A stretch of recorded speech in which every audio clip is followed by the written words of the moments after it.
মুন্সিগঞ্জের শ্রীনগর থানা থেকে জিয়ার সৈনিক স্লোগান দিতে দিতে এজাহারভুক্ত আসামি উপজেলা যুবদল নেতা তরিকুল ইসলামকে ছিনিয়ে নেয়ার ঘটনায় বিএনপির ৩১ নেতাকর্মীদের বিরুদ্ধে মামলা দায়ের করেছে থানা পুলিশ। শনিবার বিকেলে শ্রীনগর থানার অফিসার ইনচার্জ মোহাম্মদ কায়ুম উদ্দিন চৌধুরী বিষয়টি নিশ্চিত করেন। ওসি বলেন, থানার কক্ষ ভাঙচুর করে ওসি তদন্ত সহ ১০ জন পুলিশকে মারধর করে এজাহারনামীয় আসামি যুবদল নেতা তরিকুল ইসলামকে থানা থেকে ছিনিয়ে নেয়।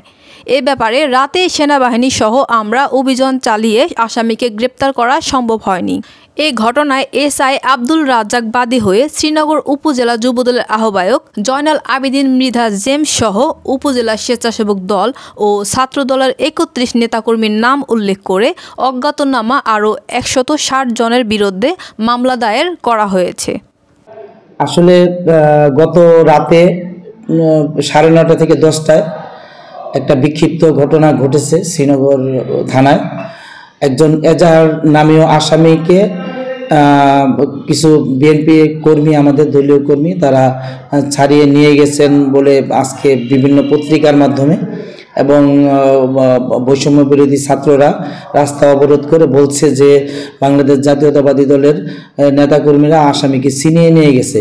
আসলে এটি একটি বিক্ষিপ্ত ঘটনা, কারণ যারা অপরাধ করেছে অবশ্যই তাদের প্রচলিত আইনে সাজা হবে। 10 জানুয়ারি সন্ধ্যার সময়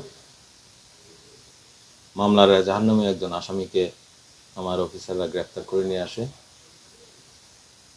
পরবর্তীতে এই আসামি একটা হত্যা চেষ্টা মামলার আসামি ছিল। এই আসামি জানা যায় যে যুবদলের সে একজন সদস্য, শ্রীনগর যুবদলের।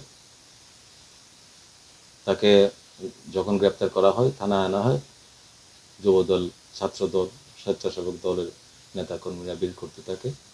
এক পর্যায়ে তারা চেষ্টা তদবির করতে থাকে আসামিকে নিয়ে যাওয়ার জন্য।